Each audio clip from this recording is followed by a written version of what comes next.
Assalamualaikum warahmatullahi wabarakatuh. Perkenalkan nama saya Azirnik Sahra dari kelas PSKM 24A dengan NIM 4243210050. Kali ini saya akan menjelaskan mengenai Pancasila sebagai dasar negara dari mata kuliah Pendidikan Pancasila. Nah, yang pertama ada pengertian Pancasila sebagai dasar negara. Pancasila merupakan dasar dan landasan ideologis bagi berdirinya Negara Kesatuan Republik Indonesia. Sebagai dasar negara, Pancasila menjadi sumber daya segala sumber hukum yang berlaku di Indonesia. Pancasila menuntun arah kehidupan berbangsa dan bernegara agar sejalan dengan nilai-nilai luhur bangsa. Segala kebijakan, peraturan, dan sistem pemerintahan harus berlandaskan nilai-nilai yang terkandung dalam 5 sila Pancasila. Selanjutnya ada konsep negara, tujuan negara, konsep dasar negara, dan urgensi Pancasila sebagai dasar negara. Yang pertama ada konsep negara, organisasi tertinggi yang memiliki kekuasaan untuk mengatur kehidupan rakyat dalam wilayah tertentu guna mencapai kesejahteraan bersama. Yang kedua ada tujuan negara, yaitu melindungi segenap bangsa dan seluruh tumpah darah Indonesia, memajukan kesejahteraan umum, mencerdaskan kehidupan bangsa, dan ikut melaksanakan ketertiban dunia berdasarkan kemerdekaan, perdamaian abadi, dan keadilan sosial. Yang ketiga ada konsep dasar negara. Dasar negara berfungsi sebagai pedoman arah serta landasan moral dan hukum dalam penyelenggara pemerintahan. Yang keempat ada urgensi Pancasila, yaitu menjadi pedoman hidup bangsa Indonesia, mewujudkan cita-cita kemerdekaan, menjamin persatuan dan kesatuan bangsa, dan yang keempat menghindari bangsa dan ideologi lain yang bertentangan dengan kepribadian nasional. Selanjutnya ada hubungan antara proklamasi dengan pembukaan Undang-Undang Dasar 1945. Proklamasi Kemerdekaan 17 Agustus 1945 adalah puncak perjuangan bangsa Indonesia dalam meraih kemerdekaan. Pembukaan Undang-Undang Dasar 1945 merupakan penjabaran dan pengukuhan makna proklamasi dalam bentuk konstitusional. Proklamasi menyatakan lahirnya negara Indonesia, sedangkan pembukaan Undang-Undang Dasar 1945 menjalankan tujuan dan dasar filosofis berdirinya negara. Dengan demikian, keduanya memiliki hubungan yang sangat erat. Proklamasi sebagai fakta historis dan pembukaan Undang-Undang Dasar 1945 sebagai dasar yuridis dan ideologis.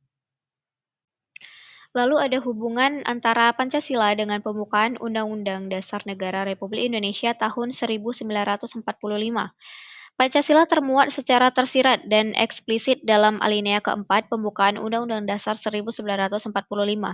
Pembukaan Undang-Undang Dasar 1945 merupakan sumber hukum tertinggi, dan Pancasila menjadi inti dari nilai-nilai yang terkandung di dalamnya. Keduanya saling berkaitan, Pancasila, jiwa dan semangat Undang-Undang Dasar 1945, pembukaan Undang-Undang Dasar 1945, landasan hukum yang menegaskan kedudukan Pancasila sebagai dasar negara. Hubungan ini menunjukkan bahwa setiap pasal dalam Undang-Undang Dasar 1945 harus berakar pada nilai-nilai Pancasila. Selanjutnya ada penjabaran Pancasila dalam pasal-pasal Undang-Undang Dasar 1945. Nilai-nilai Pancasila diimplementasikan dalam berbagai pasal Undang-Undang Dasar 1945 antara lain, sila pertama yaitu ketuhanan yang Maha Esa, pasal 29 ayat 1 dan 2 tentang kebebasan beragama, sila kedua kemanusiaan yang adil dan beradab, pasal 27 ayat 1 dan pasal 28A sampai 28J tentang hak asasi manusia. Sila ketiga yaitu Persatuan Indonesia, pasal 1 ayat 1 dan pasal 35 tentang kedaulatan dan simbol negara. Sila keempat yaitu kerakyatan yang dipimpin oleh hikmat kebijaksanaan, pasal 1 ayat 2 dan pasal 2 tentang sistem demokrasi dan MPR. Sila kelima yaitu keadilan sosial bagi seluruh rakyat dan Indonesia, pasal 33 dan 34 tentang perekonomian nasional dan kesejahteraan sosial. Selanjutnya ada implementasi Pancasila dalam pembuatan kebijakan negara, khususnya dalam bidang politik, ekonomi, sosial budaya, dan Hankam. Yang pertama ada bidang politik. Yang pertama, kebijakan politik dilaksanakan berdasarkan asas demokrasi Pancasila yang menjunjung tinggi hak rakyat, musyawarah, dan keadilan. Pemerintah wajib menjamin kebebasan berpendapat dan partisipasi masyarakat dalam pemerintahan. Lalu yang kedua ada bidang ekonomi.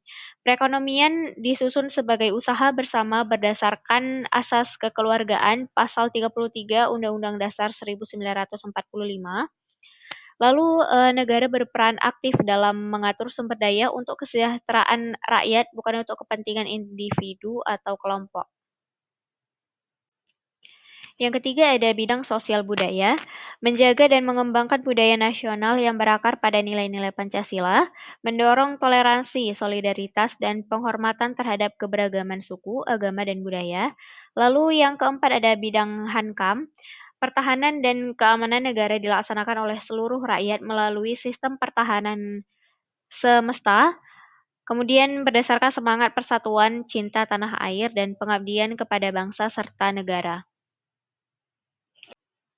Sekian penjelasan saya mengenai materi ini. Jika ada kesalahan kata, mohon dimaafkan. Terima kasih. Assalamualaikum warahmatullahi wabarakatuh.